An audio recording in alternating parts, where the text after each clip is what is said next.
The first time I saw the Kingsley Tower, I felt a shiver of pure, unadulterated ambition. Its mirrored surface speared the London sky, a monument to wealth and cold, hard power. I, Ilara Vance, a girl from a working-class corner of Manchester, was going to conquer it. That was 5 years ago. Today, the ambition had curdled into a low, constant hum of anxiety, a soundtrack to my life in a gilded cage of my own making. My cage was on the 47th floor, in the open-plan office of Ethos Innovations. And my keeper was Julian Croft. The scent of him, sandalwood and arrogance, preceded him by a good 10 seconds. I was hunched over my terminal, lines of code for Project Chimera blurring into a hypnotic stream. Chimera was the future. It was an AI-driven sustainability model that could revolutionize urban planning, and I had been its unspoken architect, its nurturing ghost, for 18 months. Ilara. A word. Julian's voice was like polished marble, smooth and cold. I didn't need to look up to know his expression. A carefully curated mask of condescension, the kind he reserved for the support staff. I saved my work, a deliberate, calm motion that belied the sudden racing of my heart, and followed him into his glass-walled office. He didn't sit. He stood by the window, the sprawling cityscape his personal backdrop.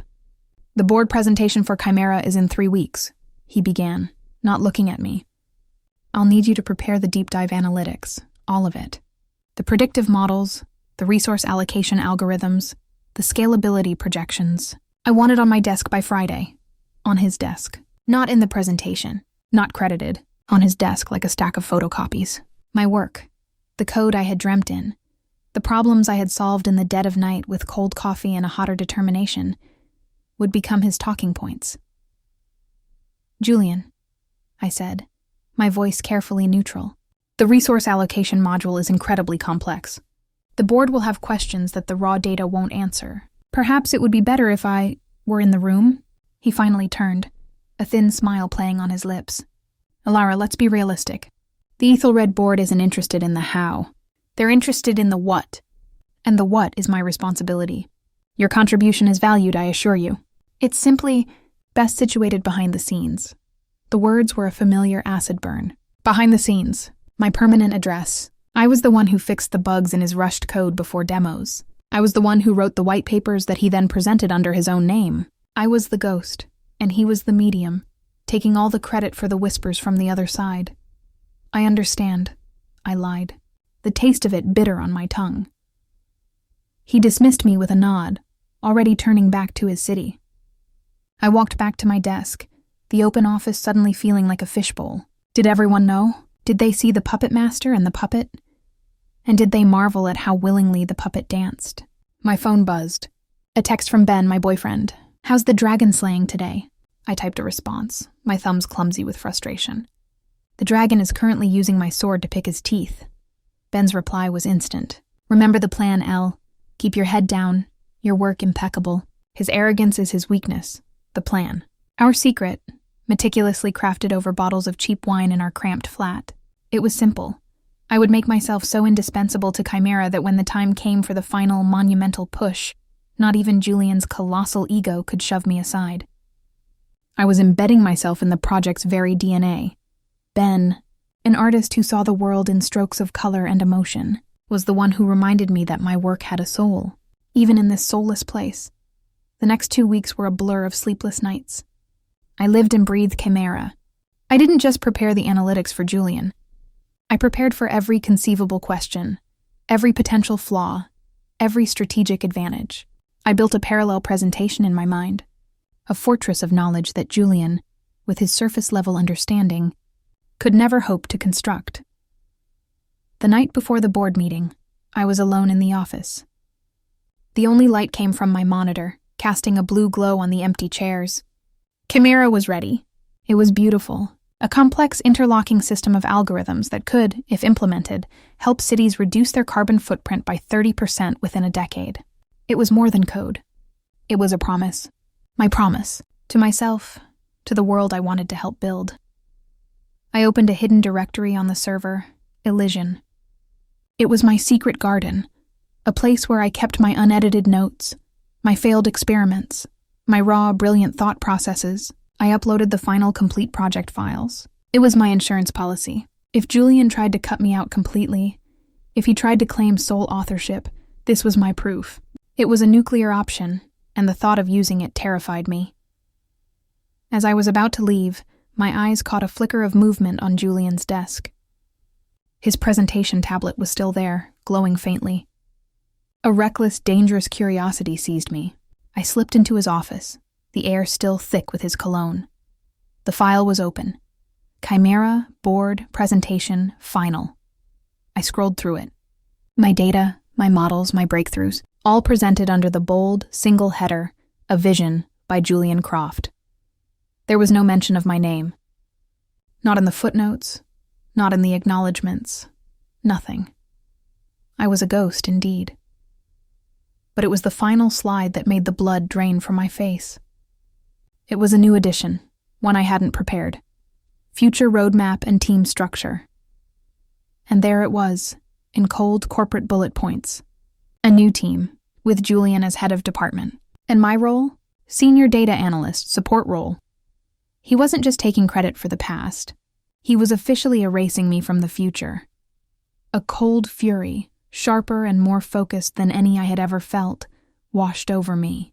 The humiliation, the stolen late nights, the condescending smiles, it all crystallized into a single diamond-hard resolve. He thought I was support staff. He thought I would quietly accept my demotion in the project I had built from the ground up. He was wrong. The next morning, the boardroom was a temple of power. The air smelled of expensive coffee, starched linen, and old money. The Ethelred board members, a collection of sharp suits and sharper eyes, took their seats around the vast mahogany table. Julian stood at the head, looking like a conquering hero, the very picture of confident leadership. I sat in a chair against the back wall, my laptop on my knees. The designated technical support, invisible. Julian began his presentation. His voice was a smooth, confident baritone, and for the first 10 minutes, he was flawless. He was selling my dream with the polish of a seasoned salesman. He talked about disruptive innovation, about market penetration, about ROI. He made Chimera sound like a product, a widget. He missed the poetry of it entirely. Then, Mr. Alistair Finch, the most senior investor, a man with a face like a weathered hawk, leaned forward. "Julian, this is impressive. The predictive model for energy grid load balancing. Walk us through the core algorithm. What was the foundational logic for bypassing the standard stochastic gradient descent? It seems unorthodox." Julian's smile tightened almost imperceptibly. "A brilliant question, Alistair.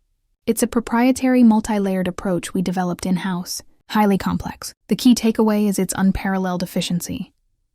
He tried to move on, but Alistair's hawk-like gaze didn't waver. "I'm sure it is, but I asked about the foundational logic. Humor me." A silence descended upon the room. Julian's eyes flickered to me for a fraction of a second, a silent command to remain a ghost. He began to speak in broad, vague terms about innovation and thinking outside the box. I saw the moment it started to unravel. The board members, initially receptive, began to exchange glances. Their questions became more pointed, drilling into the very technical heart of Chimera, the heart that only I truly understood. Julian's answers grew more evasive, his polished demeanor beginning to crack under the pressure of their intelligent scrutiny. He was floundering, and with every floundering answer, he was not just failing to impress them, he was making them doubt the entire project. My heart was a frantic drum against my ribs. This was it. The moment of my humiliation, or my vindication. He was going to sink Chimera, my Chimera, because of his pride. Then, it happened. Alistair Finch leaned back, steepling his fingers. His voice, though quiet, cut through Julian's stumbling explanation about neural network parameters. "Julian," he said, the single word dripping with disappointment. "This is your project. You're telling me you can't explain the architecture of your own flagship innovation?" Julian's face flushed a deep mottled red. The mask of the confident leader shattered. In its place was a raw, panicked ego. He looked around the room, his eyes wild, searching for a lifeline, for a scapegoat. His gaze landed on me. A cruel, desperate light ignited in his eyes. He forced a laugh, a hollow, ugly sound. The architecture? Of course, I can explain it, he said, his voice dripping with a false, jovial condescension that made my skin crawl.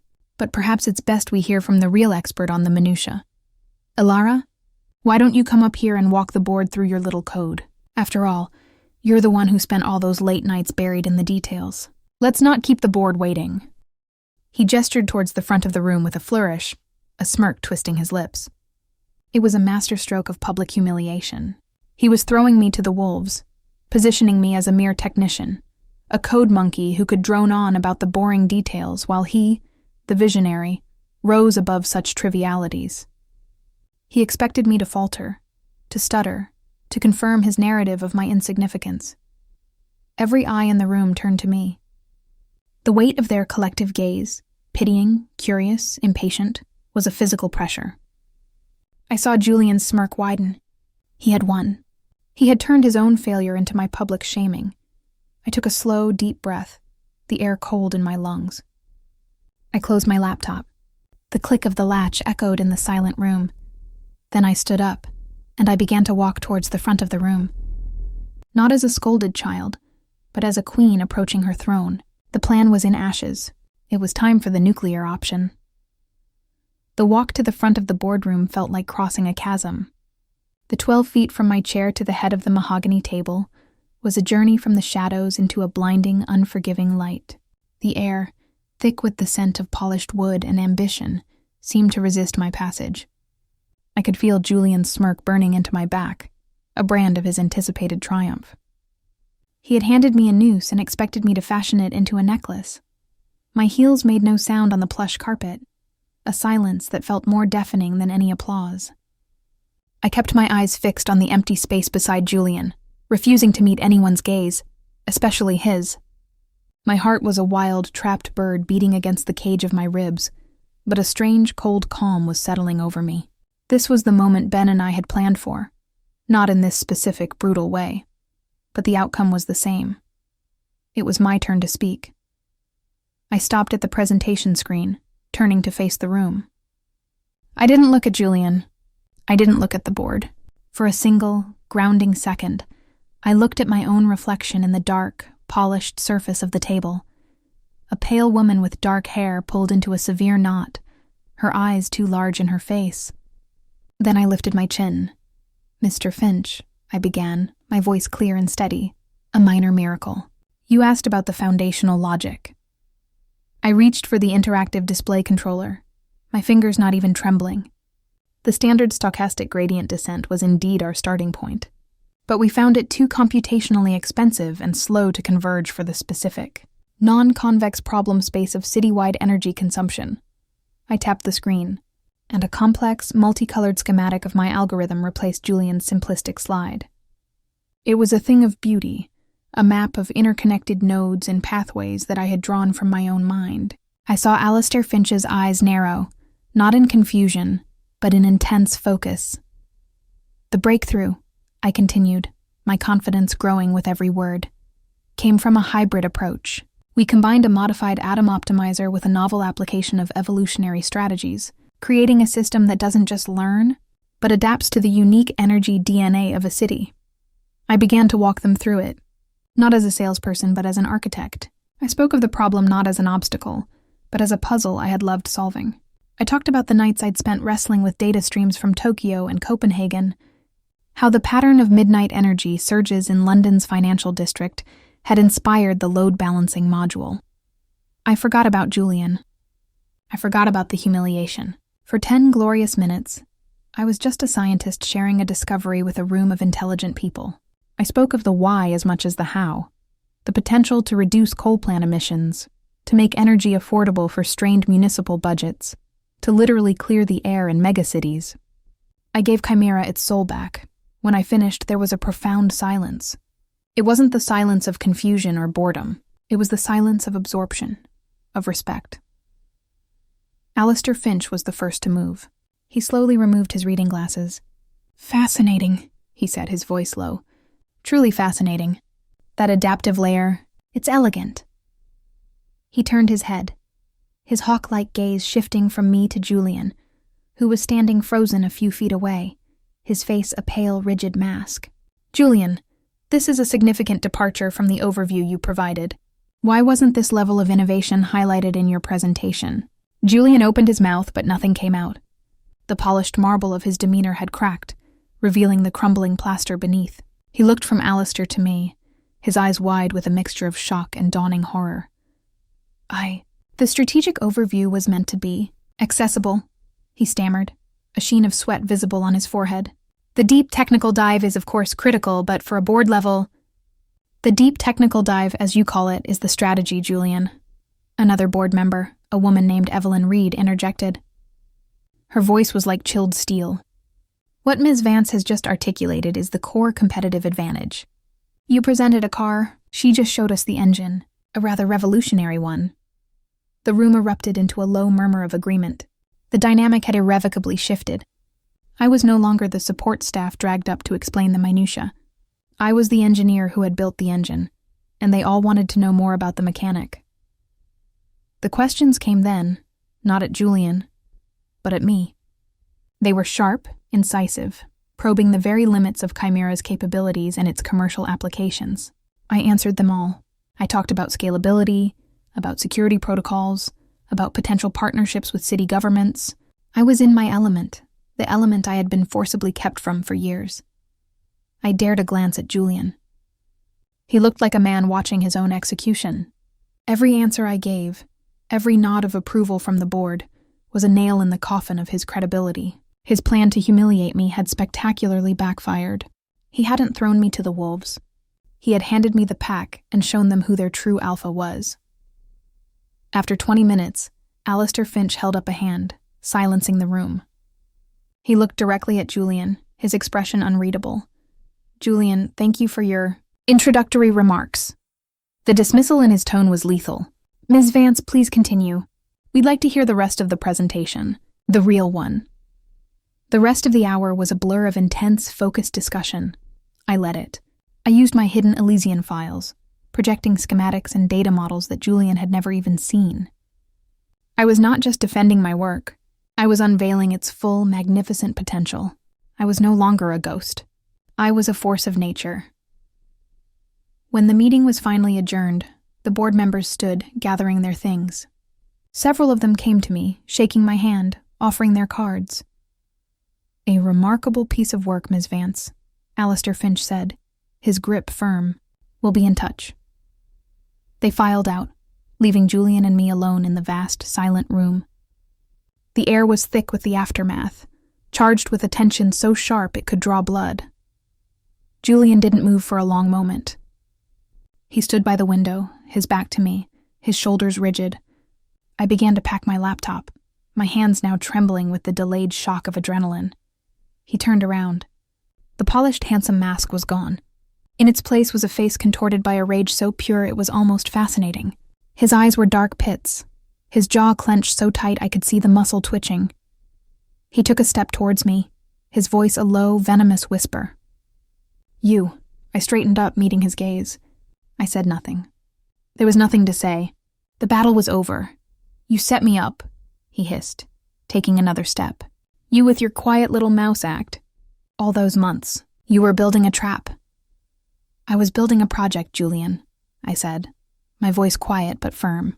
"You were the one who tried to claim it wasn't mine." He let out a short, ugly laugh. "You think this is a victory? You think they'll hand you the keys to the kingdom because you can talk shop with a bunch of old men? You have no idea how this world works. You're a technician, a brilliant one, I'll grant you that now. But you lack the vision, the stature, the name to lead something like this." "The board seemed to disagree," I said, sliding my laptop into its bag. His composure finally shattered. He slammed his hand down on the table, the impact a gunshot in the quiet room. "This isn't over, Alara. I will bury you for this. I will make sure you never work in this city again. You have made a very, very powerful enemy today." I looked at him, truly looked at him, at the pathetic, raging core of him, and I felt not fear, but a profound, weary pity. "No, Julian," I said, hoisting my bag onto my shoulder. "You made an enemy of yourself. The board didn't side with me. They sided with Chimera, and you were the one who was hurting it." I walked out of the boardroom, leaving him standing there, alone in the ruins of his own arrogance. The eyes of the entire open-plan office were on me as I crossed the floor to my desk. Whispers followed me like a trail of smoke. I didn't care. I gathered my things, my favorite pen, the succulent Ben had given me, a warm scarf, with a methodical calm I did not feel. I was halfway to the elevator when my phone buzzed. It was a message from Evelyn Reed's executive assistant, Ms. Vance, the Ethelred Investment. Committee requests your presence for a private meeting tomorrow morning at 9 a.m. in the 50th floor executive suite. Please confirm your attendance. The elevator door slid open. I stepped inside, the world outside the glass capsule shrinking as I began my descent. I had walked into that boardroom as a ghost. I was leaving as a phantom that had learned how to haunt, and tomorrow, I would find out if I was being offered a crown, or simply a sharper sword. The silence in my flat that evening was a physical presence, thick and heavy with the day's seismic shift. Ben had uncorked a bottle of expensive champagne, a premature celebration that now sat sweating on the coffee table, untouched. He'd listened, his artist's eyes wide with a mixture of awe and alarm, as I recounted the boardroom showdown in a flat, exhausted monotone. He threatened you? Ben finally said, his voice tight. He actually said he'd bury you? He was angry, I replied, staring at the bubbles rising in my glass. He was humiliated. It was the rage talking. Don't you dare make excuses for him, Elle, Ben said, his hand covering mine. That wasn't just rage. That was a promise. Men like Julian Croft don't lose gracefully. They break things on their way down. I knew he was right. The cold fury in Julian's eyes had been too real, too personal. This was no longer about professional rivalry. It was a vendetta. The high of my victory in the boardroom was rapidly cooling, leaving behind the chilling reality of Julian's threat. I will make sure you never work in this city again. My phone buzzed again with the message from Evelyn Reed's assistant. The 50th floor, the executive suite. A place I had only ever seen through the polished brass elevator doors. It was either a summons to my execution or an offer I couldn't refuse. The uncertainty was a knot in my stomach, tighter than any pre-presentation nerves. The next morning, I dressed with a deliberate, almost ceremonial care. A sharp navy blue trouser suit, a silk shell the color of a winter sky, my hair pulled back, but not as severely as before. I wanted to look like I belonged on the 50th floor, not like I was visiting from the cheap seats. Ben kissed me goodbye, his worry a tangible thing in the air between us. Whatever happens, he whispered, remember why you built Chimera. It's yours. The ascent to the 50th floor was different. The elevator was quieter, paneled in rich wood, and it didn't stop for anyone. When the doors slid open, I stepped out into a world of hushed opulence. Thick, sound-absorbing carpets, original art on the walls, and a panoramic view of London that made the one from Julian's office look like a postcard. Evelyn Reed's assistant, a man of impeccable calm, led me not to a boardroom, but to a private sitting area. Alistair Finch and Evelyn were there, seated in deep leather armchairs. There was no mahogany table between us, no formal barrier. This was a conversation, not an inquisition. Ilara, thank you for coming, Evelyn said, her smile brief but genuine. She gestured to a chair opposite them. Coffee? I accepted, my hand steady as I took the delicate china cup. The normalcy of the gesture was disarming. Alistair Finch came straight to the point, as was his nature. We've spent the evening and this morning reviewing the full documentation you provided from your Elysian directory. Remarkable work. The depth of it, the foresight. It's clear that Project Chimera is, for all intents and purposes, your brainchild. I held my breath. This was it. Julian Croft's presentation, Evelyn continued, her tone cooling several degrees, was not just an inadequate representation of the project. It was a misrepresentation of its leadership. His attempt to publicly delegate the technical explanation to you was a catastrophic miscalculation. It revealed a profound lack of integrity and a dangerous ignorance of the project's core value. We cannot, and we will not, entrust a venture of this scale and potential to someone who does not understand its heart, Alistair finished. He took a sip of his coffee, his eyes never leaving mine. The committee is in unanimous agreement. Julian Croft is being relieved of his leadership role on Project Chimera, effective immediately. The words landed, but they didn't feel like a victory. They felt like a verdict. What we need to determine now, Ilara, Evelyn said, leaning forward slightly, is the future of the project, and your role in it. Here it was. The crown or the sword. We are prepared to offer you the position of project lead for Chimera, Alistair said. Full autonomy. You would report directly to this committee. Your budget, your team structure, your strategic timeline. You would be the ultimate authority. The crown. It was being offered to me. It was everything I had worked for. Everything I had dreamed of in those late, lonely nights. The power to see my creation through to its completion, to shape it, to protect it. But then Evelyn spoke again, her voice softer, laced with a warning. There is, however, a significant complication. Julian. He won't accept it, I said, the words leaving my mouth before I could stop them. Precisely, Alistair nodded. His family has ties to several of our minor investors. He is well connected, and he is vengeful. To simply install you as his successor would create a civil war within the company. It would destabilize the project before it even began. The backlash, the political maneuvering, it could strangle Chimera in its crib.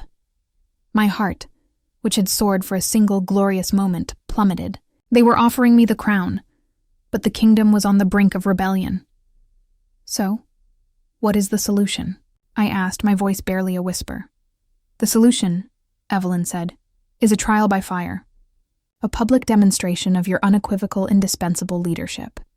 She slid a single sheet of paper across the low table between us. It was a project brief. The Copenhagen Sustainability Summit, Alistair said, in 6 weeks. It's the most prestigious stage in our industry. The short-term fate of urban tech is decided in those conference halls. We have a slot to present a keynote on Project Chimera. I looked down at the brief. The scope was monumental. It wasn't just a presentation. It was a live, integrated demonstration. We would have to build a working miniature of the Chimera system, plugging it into a simulated model of Copenhagen's energy grid, and demonstrate its efficacy in real time. It was a high-risk, high-reward gambit. A success would make Chimera the undisputed leader in the field overnight. A failure would be a very public, very expensive humiliation. This is the sword, I said, understanding dawning. Yes, Evelyn replied. If you succeed, your leadership is incontestable. No one, not even Julian with all his connections, could argue against the person who delivered a triumph of that magnitude. The project and your position would be secure. And if I fail? I asked, though I already knew the answer. Alistair's gaze was unwavering. Then the project's credibility will be severely damaged.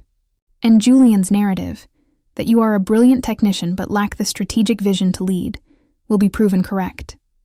They were offering me a choice. I could take the title now and face a protracted, bloody war with Julian that I might very well lose, or I could bet everything on this single, glorious, terrifying chance to win the war before it even started. I thought of Julian's threat. I will bury you. I thought of Ben's faith. I thought of my code, my beautiful, intricate creation, and the potential it had to change things, to actually help. I looked from Alistair's weathered, serious face to Evelyn's sharp, intelligent eyes. There was no choice. Not really.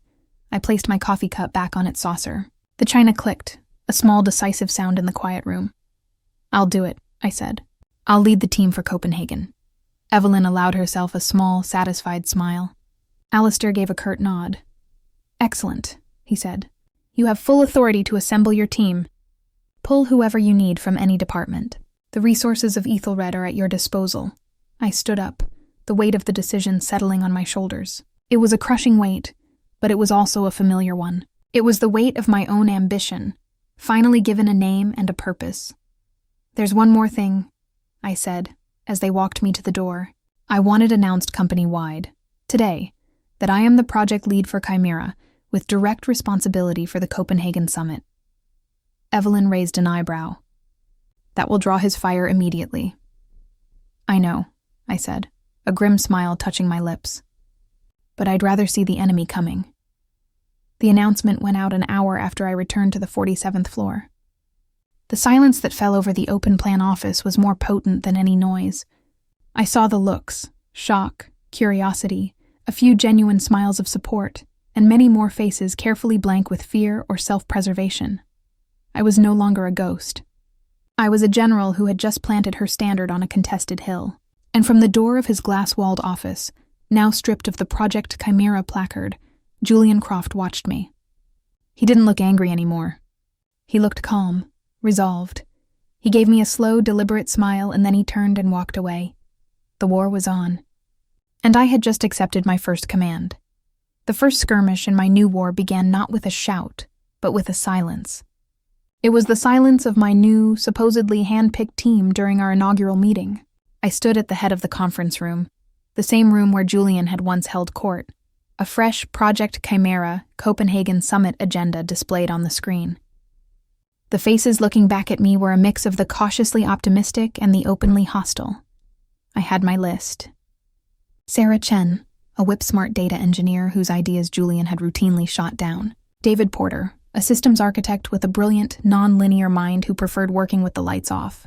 A few others, talented people I knew, were not in Julian's inner circle, but the rest had been assigned to me by HR, a logical allocation of resources. They were Julian's people. His eyes and ears, my own fifth column.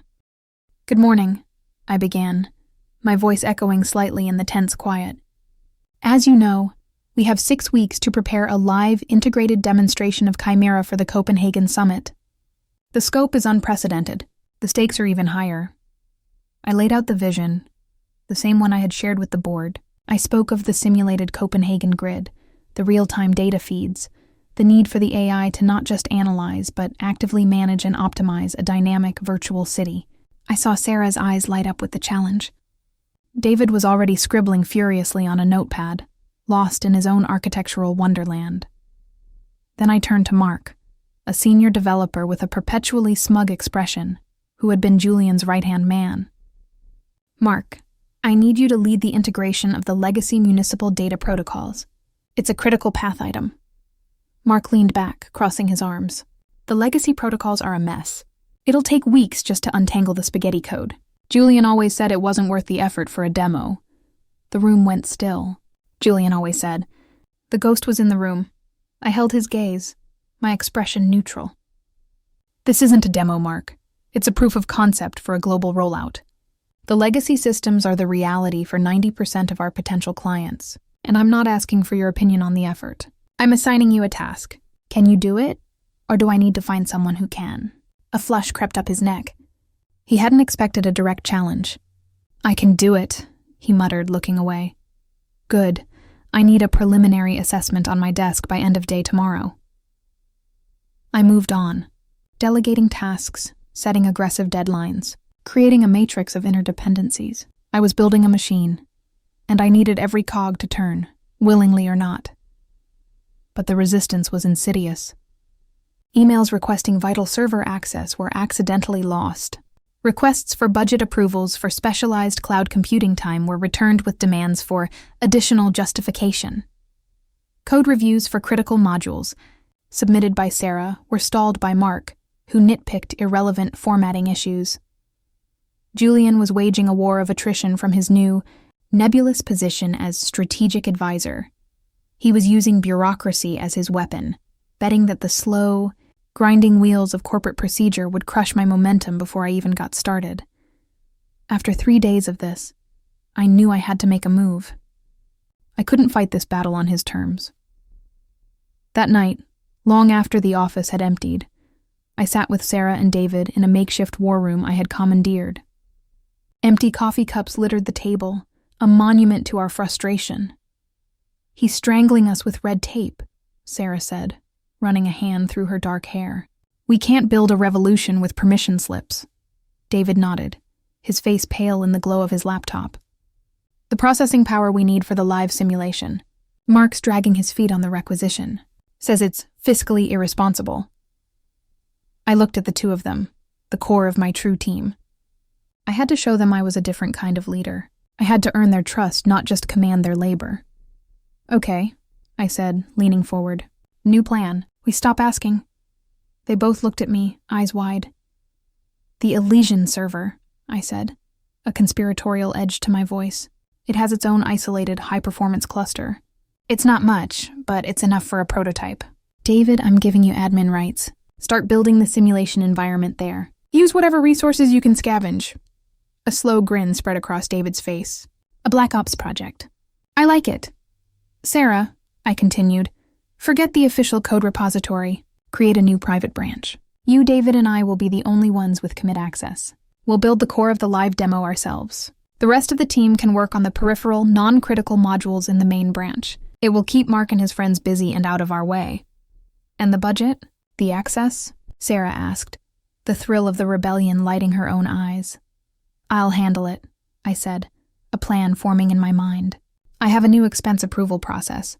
It's called Asking for Forgiveness Later. The next 2 weeks were a whirlwind of clandestine coding and open defiance.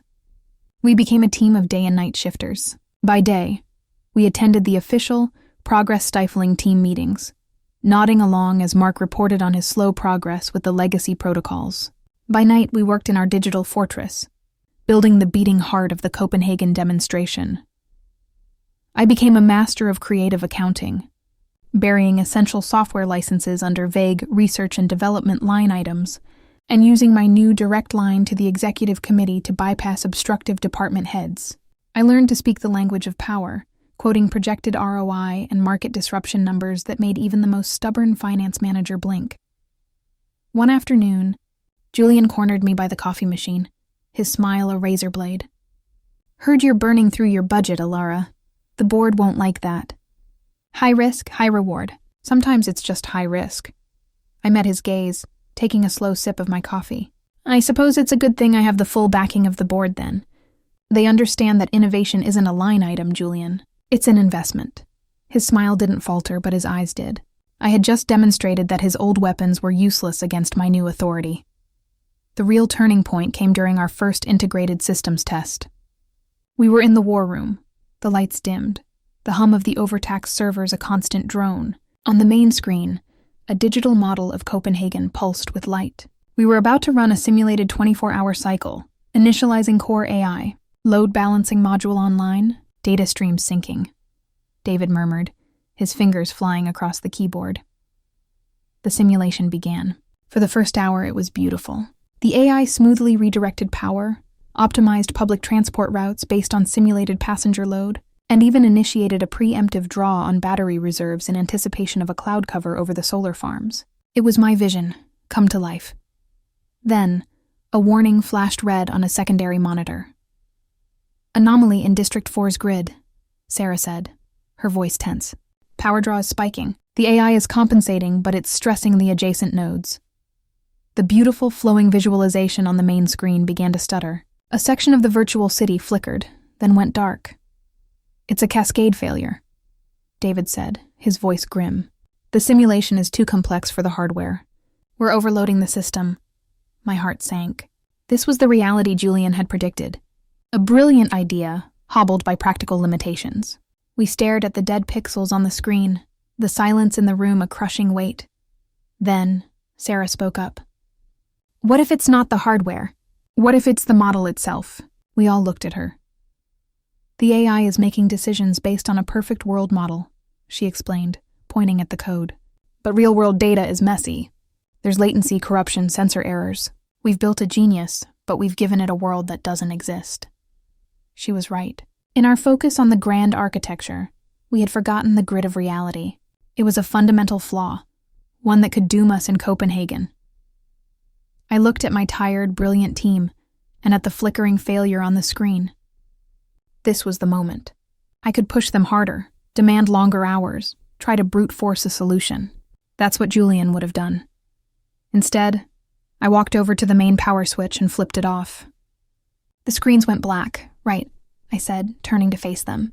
We've been looking at this from the top down. Let's start from the bottom up. Sarah, you just found our critical flaw. Now, let's fix it. Together. We ordered pizza, cracked open a pack of cheap energy drinks, and started again. We tore apart the data ingestion layer, building in redundancy and error correction protocols. We made the AI more skeptical, teaching it to question anomalous data rather than blindly trust it. It was past 2 a.m. when we reran the simulation. The 24-hour cycle completed without a single flicker. The virtual city hummed with efficient, resilient life. We were too exhausted to cheer. We just looked at each other, a shared, profound understanding passing between us. We weren't just building a project anymore. We were a crew, and I was their captain. As I finally walked out into the cold, pre-dawn air, my phone buzzed. It was an email from Mark, sent to me, and, I noted with a curl of my lip, blindly copied to Julian. Ilara, per your aggressive timeline, I've completed the initial assessment of the legacy protocols. The task is, as I suspected, unfeasible within our time frame. I recommend we scrap this component for the summit. Attached is my report. I stopped under a street lamp, its light a pale gold in the dark blue morning. I opened the attachment. It was a masterpiece of obfuscation and defeatism, designed to provide Julian with ammunition to undermine me. I didn't reply to Mark. I opened a new email, addressed only to Alistair Finch and Evelyn Reed. Subject: Copenhagen Summit.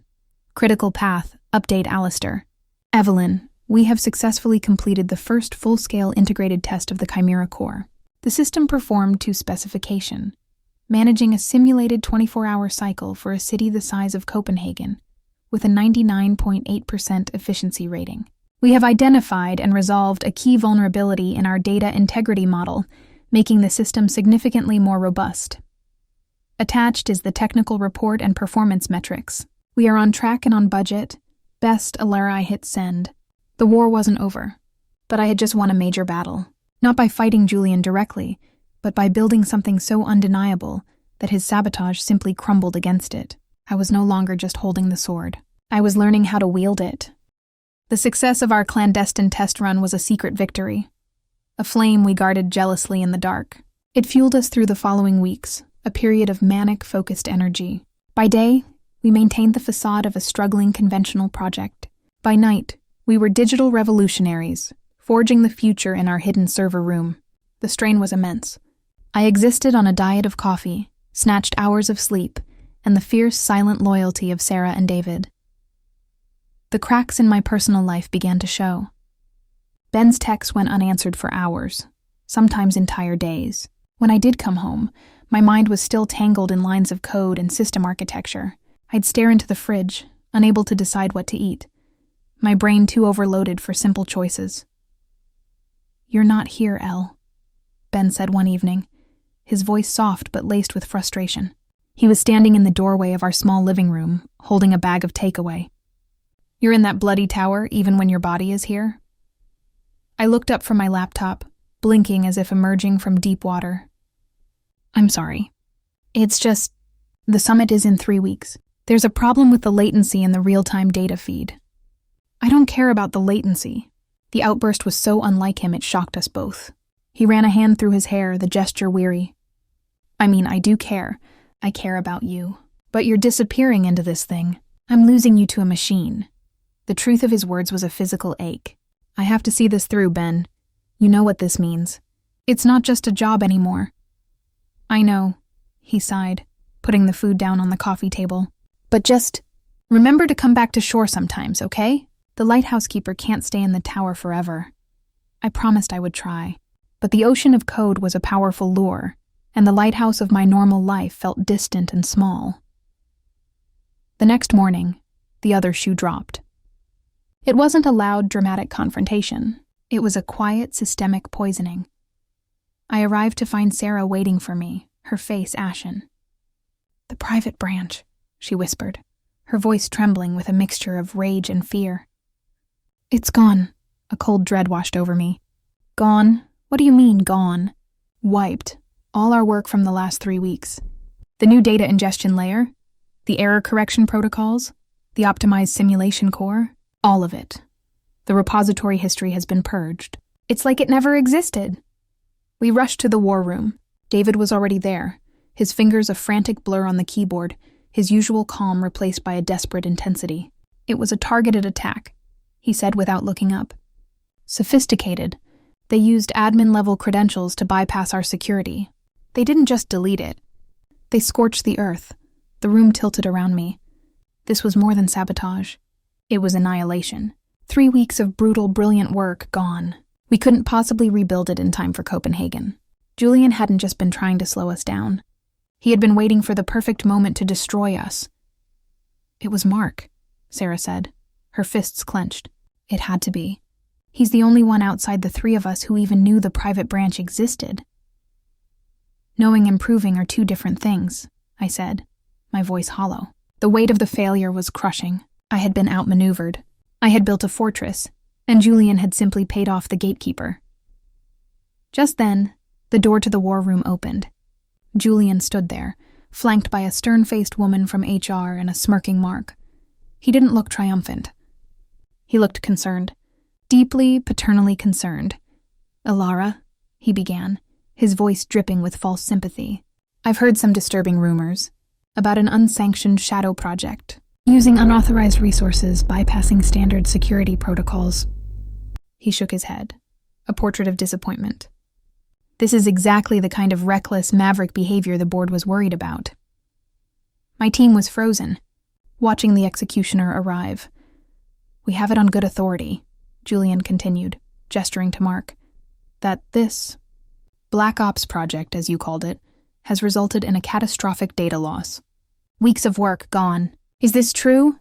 I said nothing. I just looked at him, at the cold satisfaction in his eyes that his mask of concern couldn't quite hide. He had me. He had orchestrated this perfectly. He would go to the board and say, "See, I told you. She's a brilliant coder, but she's chaotic. A loose cannon. She can't be trusted with leadership. The Copenhagen summit is in jeopardy because of your irresponsible actions," the HR woman said, her tone clipped. "We'll need a full report." They left, closing the door behind them, leaving us in the ruins of our ambition. The silence they left behind was the loudest sound I had ever heard. Sarah sank into a chair, burying her face in her hands. David slammed his fist on the table. "That's it. It's over. He's won." I stood there, watching the empty main screen, the ghost of our beautiful simulation still burning in my mind. The despair was a black hole, threatening to swallow me whole. I had bet everything on this, and I had lost. I had let down my team. I had proven Julian right. And I had failed Chimera. Then, a memory surfaced. A conversation with Ben, weeks ago, when I'd first shown him the Elysian server. He'd asked about backups, about redundancy. "An artist always keeps their sketches," he'd said. "The first draft is where the soul is." My head snapped up. "David." He looked at me, his eyes bleak. "The Elysian server," I said, my voice gaining strength with every word. "The original Elysian server. Not the cluster we've been using for the demo. The one I set up months ago. My secret garden." Understanding dawned on his face. "The one you used as an insurance policy. You kept a branch there?" "I mirrored the private branch," I said, a wild, desperate hope surging in my chest. Every night at 3 a.m., an automated script would push a compressed backup to a hidden directory on the original Elysian server. "It was my nuclear option. I never thought—" I didn't finish the sentence. I didn't need to. We fell upon our terminals, our fingers flying. It took 20 agonizing minutes to locate the directory, to verify the files, to see the date stamp from 3:01 a.m. that morning. Everything was there. Every line of code, every module, every breakthrough. Julian had destroyed the decoy. He had killed the ghost we wanted him to see. But the real soul of our project, the first draft, was safe. He had been so focused on the machine I had built, he forgot about the ghost I had always been. A fierce, grim joy spread through me. "He thinks he's won," I said, my voice low and steady. "He thinks we're broken." "Let him think that. What's the plan?" Sarah asked, her eyes alight with renewed fire. "We play dead," I said. "For the next 48 hours, we look defeated. We mope. We attend the meetings with Julian and look like we've given up. Meanwhile, we restore everything from the backup here. We work in absolute secrecy. No emails, no messages. We communicate in person, in this room, with the door locked." It was the biggest gamble of all, to let the enemy believe he was victorious, to let him get comfortable, while we worked frantically in the shadows to resurrect our hopes. For 2 days, we performed a masterpiece of corporate theater. We shuffled through the office with downcast eyes. In meetings with Julian, I was subdued, accepting his guidance with a quiet nod. I saw the victory in his posture, the relaxation in his shoulders. He was already planning his triumphant return to the helm of a salvaged project. And all the while, in our locked room, we rebuilt. The code flowed back onto the servers, The simulation was restored, stronger than ever. Now with the added resilience of our paranoia, we built new impenetrable security walls. We were no longer just building a project. We were fortifying a citadel. On the evening of the second day, as we were preparing to leave, my phone buzzed. It was Alistair Finch. Ilara. I've received a concerning report from Julian about a significant data loss and procedural bypasses. He's recommending we pull you from the summit presentation and appoint him to lead a damage control effort. I took a deep breath, looking at the fully restored humming simulation on the screen in front of me. The ghost was back in the machine, and it was angry. Alistair, I said, my voice calm and clear. There is no data loss. The project is ahead of schedule. I invite you and Evelyn to a full, unedited demonstration tomorrow morning. You can see for yourself what state Chimera is truly in. There was a long pause on the other end of the line. I could almost hear the gears turning in his sharp financial mind. Very well, he said finally. 10 a.m. Don't be late. I ended the call and looked at my team, my partners in this rebellion. Tomorrow, I said, we stop hiding. The war was entering its final phase. And for the first time, Julian had no idea what was coming for him.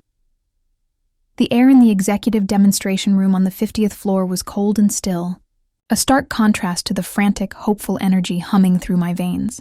The restored Chimera simulation was primed and ready on the large central display, a sleeping dragon awaiting its wake-up call. Sarah, David, and I stood beside the terminal, a united front in our sharp, professional attire. We had shed the costumes of defeat. Today, we were going to war. Alistair Finch and Evelyn Reed entered first, their expressions unreadable. They took their seats without a word. A moment later, Julian swept in, the picture of concerned authority. He was followed by Mark, who couldn't quite hide the smug satisfaction in his eyes. Julian had clearly brought his star witness. That night, I went home early. I bought a bottle of proper champagne on the way. When I walked through the door, Ben was in the kitchen. He took one look at my face, the relaxed shoulders, the light in my eyes that wasn't just from sleep deprivation, and he knew. You did it, he said, a wide smile breaking across his face. I did, I replied, and the simplicity of the statement felt more powerful than any grand proclamation. We did. We drank champagne on our small balcony, overlooking the ordinary twinkling lights of our part of London. The gilded cage of the Kingsley Tower felt 1,000,000 miles away. It's over then? Ben asked, his arm around my shoulders. I took a sip of the crisp, cold wine, thinking of the final, monumental task that lay ahead. The summit. The world stage, no, I said, leaning into his warmth. It's just beginning. But for the first time, it's my beginning. The ghost had been unmasked, and in her place stood a leader, ready to be seen. The world of the Copenhagen Sustainability Summit was a universe of polished chrome, whispered deals, and the soft, expensive rustle of influence. Stepping into the main auditorium was like walking into the heart of a machine that powered the planet. The air hummed with a low frequency of anticipation and power. From my position in the wings, I could see thousands of faces, CEOs, ministers, journalists, the architects of our global future. And I was about to show them a new blueprint. My team was a calm, focused island backstage. Sarah gave me a tight, confident nod, her fingers poised over her control tablet. David was already immersed in the system monitors, a Zen master ensuring the digital gods were appeased. There were no more hidden enemies, no more bureaucratic traps. The path was clear. The only thing standing between me and the future I envisioned was my own nerve. I smoothed down the lines of my simple, dark green dress. No power suit today. I didn't need to borrow authority anymore. The authority was in the code, in the vision, and it was mine. The moderator's introduction was a blur of grandiose adjectives and Julian's name, which landed with a dull, irrelevant thud in the hushed hall. It was no longer his. It had never been. Then my name, Ilara Vance, project lead for Ethelred Innovations. I walked out into the blinding spotlight. The stage was vast, empty save for a single transparent podium. Behind me, the massive screen was dark. For a moment, the silence was absolute, a physical weight. I could feel the scrutiny, the curiosity, the skepticism. The woman who had replaced Julian Croft. the ghost who had taken corporeal form. I placed my hands on the cool surface of the podium, took a breath that filled my lungs with the chilled, conditioned air, and began, not with a corporate mission statement, but with a story. A little over a year ago, I started, my voice amplified, clear, and surprisingly calm in the cavernous space. I was looking at a data stream from a power grid in a city not unlike Copenhagen. It was 3 a.m. The numbers were a chaotic, frantic dance, spiking and plummeting, a perfect representation of a system struggling to breathe. I wasn't just looking at inefficiency, I was looking at pain, the pain of an outdated system, the pain of wasted resources, the pain of a planet groaning under the strain. I paused, letting the image settle. I saw a few heads nod in the front row. We have been trying to fix these systems with patches and band-aids. We've been treating the symptoms. But Project Chimera was never about a patch. It was about building a new circulatory system, one that doesn't just react but anticipates, one that doesn't just manage, but heals. I nodded to Sarah. The screen behind me exploded into life. Not with bullet points, but with the living, breathing digital model of Copenhagen. Gasps rippled through the audience as they recognized their own city, rendered in stunning, real-time detail. What you see is not a pre-recorded animation, I said. This is a live, integrated simulation, running on the actual Chimera core. We are currently plugged into a secure, mirrored data feed from Copenhagen's municipal grid. What you are about to see happen in this simulation is happening in the real city, right now. The room leaned forward as one. I guided them through it. I showed them how Chimera, with its hybrid atom optimizer and evolutionary strategy heart, was silently, efficiently managing the city's energy.